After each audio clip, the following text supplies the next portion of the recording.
Hello students. आज जो है previous 42 year IIT JEE chapter atomic structure का सेक्शन एच से डिस्कशन स्टार्ट करेंगे।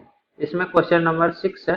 इन an atom the total number of electrons having quantum number n equal to 4 ml equal to 1 mod of ml, मतलब magnetic quantum number का modulus 1 होना चाहिए, मतलब m का value या तो +1 हो या -1 हो। तो दोनों का जब आप मोड लीजिएगा तो इसका वैल्यू 1 हो जाएगा और स्पिन क्वांटम नंबर का वैल्यू -12 होना चाहिए। तो इसके कोरस्पॉन्डिंग टोटल कितना नंबर ऑफ इलेक्ट्रॉन पॉसिबल होगा जिसका कि क्वांटम नंबर ये सब हो। तो n इक्वल टू 4 के कोरस्पॉन्डिंग l का क्या क्या वैल्यू हो सकता है। l जो है 0 टू n-1 तक वेरी करता है। तो l equal to 0, l equal to 1, l equal to 2 और l इक्वल टू 3 होगा n इक्वल टू 4 के कोरस्पॉन्डिंग। अब l इक्वल टू 0 के कोरस्पॉन्डिंग m का एक ही वैल्यू होगा 0, l इक्वल टू 1 के कोरस्पॉन्डिंग m का वैल्यू होगा -1 0 1, l इक्वल टू 2 के कोरस्पॉन्डिंग m का वैल्यू होगा -2 -1 0 1 2, l इक्वल टू 3 के कोरस्पॉन्डिंग m इक्वल टू -3 -2 -1 0 1 2। तो m का ये सारा पॉसिबल वैल्यू होगा, लेकिन हमको m का सिर्फ +1 और -1 के कोरस्पॉन्डिंग ऑर्बिटल चाहिए। तो l इक्वल टू 0 इसके कोरस्पॉन्डिंग तो m का ना तो +1 है ना -1 है, तो l इक्वल टू 0 वाला रिजेक्टेड। l इक्वल टू 1 और n इक्वल टू 4 है तो 4p सबसेल होगा। l इक्वल टू 1 मतलब 4p सबसेल, 4p में 3 ऑर्बिटल होगा, p सबसेल में 3 ऑर्बिटल, जिसमें से एक का -1 होगा, एक का 0 होगा, एक का +1 होगा, 0 वाला रिजेक्टेड। तो इसमें कितना इलेक्ट्रॉन हो सकता है, दो इलेक्ट्रॉन हो सकता है इन दोनों ऑर्बिटल में। सिमिलरली इसमें भी हो सकता है, लेकिन इससे हमको मतलब ही नहीं है।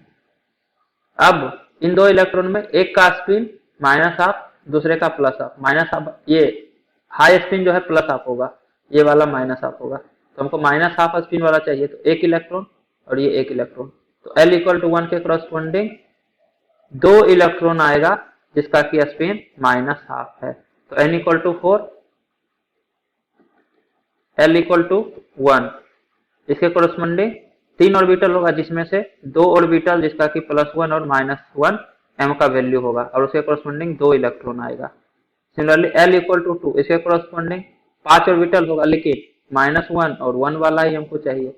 इस 5 ऑर्बिटल में से यही 2 ऑर्बिटल चाहिए, क्योंकि इसी के कोरस्पॉन्डिंग m का वैल्यू -1 और 1 है। तो सिमिलरली 2 ऑर्बिटल और बढ़ा दीजिए, 5 ऑर्बिटल, -1 और 1 वाला चाहिए। इसके कोरस्पॉन्डिंग भी 2 इलेक्ट्रॉन, इसमें भी 2 इलेक्ट्रॉन होगा, जिसमें एक का +12 एक का -12, तो -12 स्पिन वाला इलेक्ट्रॉन चाहिए। तो l इक्वल टू 2 के कोरस्पॉन्डिंग भी 2 electron. Similarly l equal to 3 के कोरस्पॉन्डिंग 7 ऑर्बिटल होगा, 2 ऑर्बिटल और होगा -3 से लेके 3 तक, लेकिन फिर से m इक्वल टू -1 और 1 वाला ही चाहिए, जिसमें कि मोड ऑफ m का वैल्यू 1 आ जाएगा। और फिर से इसमें 2 इलेक्ट्रॉन होगा, जिसमें से एक का स्पिन +12 दूसरे का -12, तो एक इलेक्ट्रॉन का स्पिन -12 होगा m इक्वल टू -1 के corresponding. Similarly m equal to 1 के कोरस्पॉन्डिंग एक इलेक्ट्रॉन का स्पिन -12 होगा। तो l इक्वल टू 3 के कोरस्पॉन्डिंग भी 2 इलेक्ट्रॉन।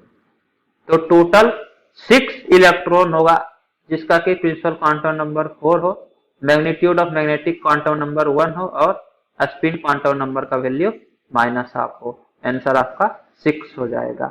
इसके बाद question number 7, not considering the electronic spin the degeneracy of second excited state of hydrogen atom is 9, while the degeneracy of second excited state of H- hydride ion is.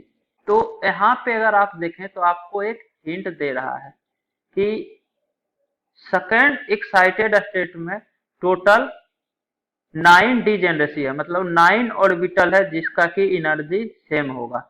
Hydrogen atom मतलब single electron species है, और single electron system के लिए energy जो है n+l rule पे depend नहीं करता है। सिंगल इलेक्ट्रॉन सिस्टम के लिए सिर्फ प्रिंसिपल क्वांटम नंबर पे एनर्जी डिपेंड करता है। जितना ज्यादा n का वैल्यू होगा उतना ज्यादा एनर्जी होगा। अगर n का वैल्यू सेम है तो एनर्जी ऑफ ऑर्बिटल सेम होगा। तो n इक्वल टू 3, इसके corresponding l equal to 0, l equal to 1 और l इक्वल टू 2 होगा। 0 मतलब 3s 3p और 3d। तो 3s 3p 3d इसमें जितना ऑर्बिटल होगा सबका एनर्जी सेम होगा हाइड्रोजन एटम के लिए। क्यों? क्योंकि hydrogen atom single electron system है। 3s एक ऑर्बिटल, 3p तीन ऑर्बिटल और 3d पांच ऑर्बिटल, 1 + 3 + 5 टोटल 9 ऑर्बिटल है। तो इस 9 ऑर्बिटल का एनर्जी सेम होगा। ये तो पता ही है हम लोग को, लेकिन यहाँ पे हिंट भी दे दिया है कि 9 ऑर्बिटल का एनर्जी सेम है, डिजेनरेट है। डिजेनरेट मतलब एनर्जी ऑफ ऑर्बिटल अगर सेम रहता है तो वो डिजेनरेट ऑर्बिटल कहलाता है। तो 3s 3p 3d degenerate orbital है। तो हाइड्रोजन एटम के लिए 9 डिजेनरेट ऑर्बिटल होगा n = 3 के कोरस्पोंडिंग। n = 3 के कोरस्पोंडिंग टोटल 9 ऑर्बिटल होगा और सारा का सारा सेम एनर्जी वाला होगा, क्योंकि सिर्फ n पे डिपेंड करता है energy of orbital in case of single electron system. n + l पे डिपेंड नहीं करता। n अगर सेम है तो एनर्जी सेम होगा, और ये चीज यहाँ पे लिखा हुआ भी है। लेकिन H- हाइड्राइड आयन ये जो है एक इलेक्ट्रॉन और एक्सेप्ट कर लिया तो 2 इलेक्ट्रॉन सिस्टम हो गया, मल्टी इलेक्ट्रॉन सिस्टम। इस केस में n + l रूल फॉलो होगा। तो इसमें आपका 3s 3p 3d का एनर्जी सेम नहीं होगा। अब जो है अगर हाइड्रोजन एटम है तो हाइड्रोजन एटम का इलेक्ट्रॉनिक कॉन्फ़िगरेशन क्या होगा?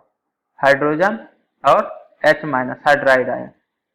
ग्राउंड स्टेट में क्या होगा इलेक्ट्रॉनिक कॉन्फ़िगरेशन?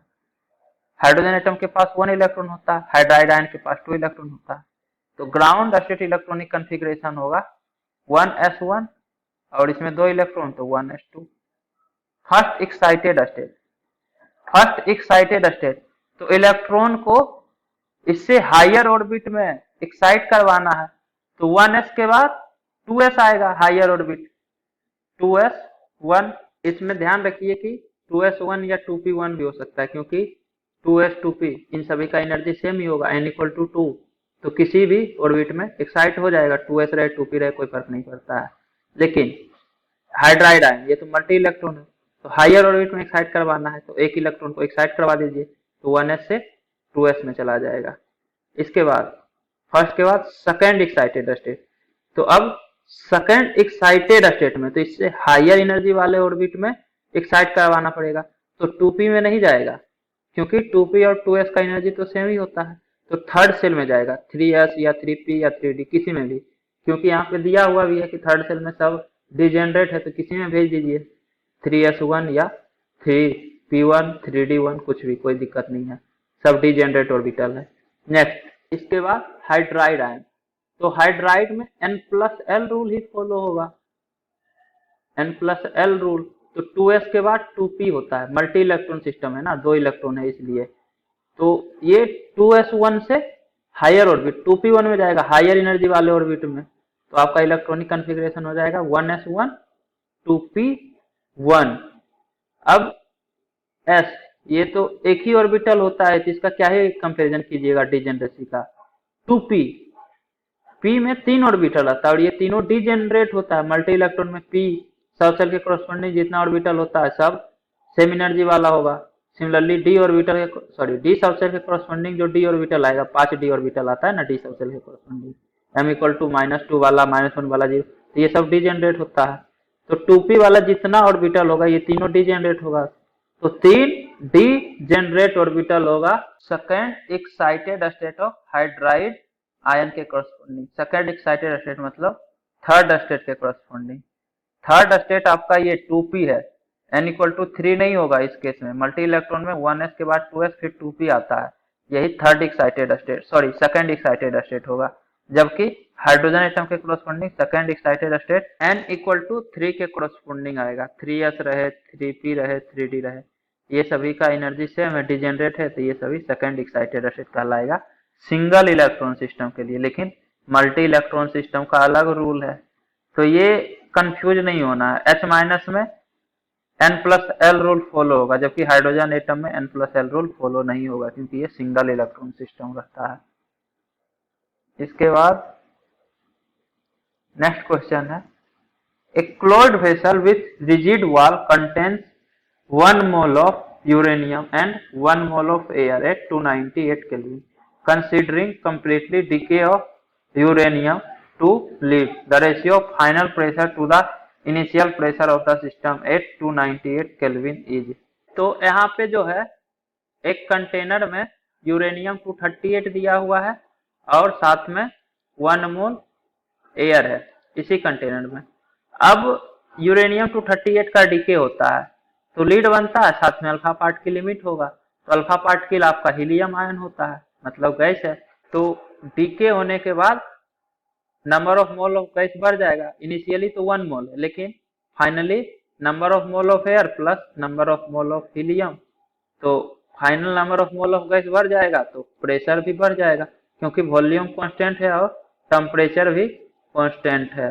तो नंबर ऑफ मोल अगर बढ़ेगा तो प्रेशर भी बढ़ जाएगा। आइडियल गैस इक्वेशन होता है ना PV equal to nRT. Volume temperature constant है तो नंबर ऑफ मोल बढ़ेगा तो प्रेशर भी बढ़ेगा। तो फाइनल प्रेशर और इनिशियल प्रेशर का रेशियो बताना है। देखिए यूरेनियम 238 92, इससे बन रहा है लीड 82 प्लस 206, और साथ में मान लीजिए एक्स अल्फा पार्टिकल लिमिट होता है हीलियम 24, और साथ में बीटा पार्टिकल्स भी इमिट होगा, मान लीजिए बाई बीटा पार्टिकल्स इमिट होता है, बीटा पार्टिकल -1 0। तो देखिए नंबर ऑफ अल्फा पार्टिकल्स कितना इमिट होगा, मास नंबर कैलकुलेट कीजिए, 238 इक्वल टू 206 प्लस एक अल्फा पार्टिकल का मास होगा 4u, तो x अल्फा पार्टिकल का मास होगा 4 इंटू एक्स यू, तो 4x प्लस बीटा पार्टिकल का तो मास 0 होगा, तो यहाँ से 4x इक्वल टू होगा 238 माइनस 206, तो 32 आएगा। तो x इक्वल टू 8, तो 8 अल्फा पार्टिकल लिमिट होगा। उसके बाद आप अगर चार्ज बैलेंस कर दीजिएगा तो नंबर ऑफ बीटा पार्टिकल भी आ जाएगा, लेकिन इसका जरूरत ही नहीं है, हमको नंबर ऑफ अल्फा पार्टिकल्स चाहिए था। तो इनिशियली 1 मोल गैस था आपके पास, 1 मोल एयर था, डीके होने के बाद 8 मोल हीलियम गैस भी बन गया, अल्फा पार्टिकल हीलियम गैस ही तो होता है, हीलियम 2 प्लस आयन। तो नंबर ऑफ मोल इनिशियली था आपके पास 1 और नंबर ऑफ मोल फाइनली हो गया 1 प्लस 8, तो डायरेक्ट प्रेशर फाइनल जो है 9 टाइम्स हो जाएगा, pressure final equal to 9 times of pressure initial. आप अगर जेई का क्वेश्चन देने जा रहे हैं तो अब तक इतना प्रैक्टिस हो गया होगा कि डायरेक्ट आप इस तरह से आंसर लिख सकते हैं, नहीं तो आप कैलकुलेट कर लीजिए। इनिशियली नंबर ऑफ मोल 1 है तो प्रेशर इनिशियल क्या होगा, मान लीजिए कि इस कंटेनर का वॉल्यूम भी है तो प्रेशर इनिशियल होगा number of mole 1 into are into temperature constant ही है 298 है दोनों टाइम में, अपॉन वॉल्यूम, मान लीजिए भी वॉल्यूम है तो प्रेशर इनिशियल हो जाएगा 298 R upon V. Pressure final number of mole 9 into are into temperature 298 upon volume, तो कंटेनर का वॉल्यूम भी ही है तो गैस का वॉल्यूम भी ही होगा, तो pressure final upon pressure initial. ये जो है 298 into 9 R, 298 into 9 R upon V और 298 आर अपॉन वी, आर से आर कैंसिल आउट, वी से V cancel out, 298 cancel out, तो ये जो है P final upon P initial equal to 9 आ गया। यही तो फाइंड आउट करना था, मतलब प्रेशर फाइनल जो है 9 टाइम्स है प्रेशर इनिशियल के, रेशियो आ जाएगा 9, तो आपका आंसर हो जाएगा यहाँ पे 9। तो प्रीवियस 42 ईयर एटॉमिक स्ट्रक्चर का डिस्कशन कंप्लीट हो गया। उम्मीद करता हूँ कि आपको ये वीडियो पसंद आई होगी। यदि आपको ये वीडियो पसंद आई है तो इसे लाइक करें, कमेंट करें और अपने दोस्तों के भी शेयर करना ना भूलें। Thank you.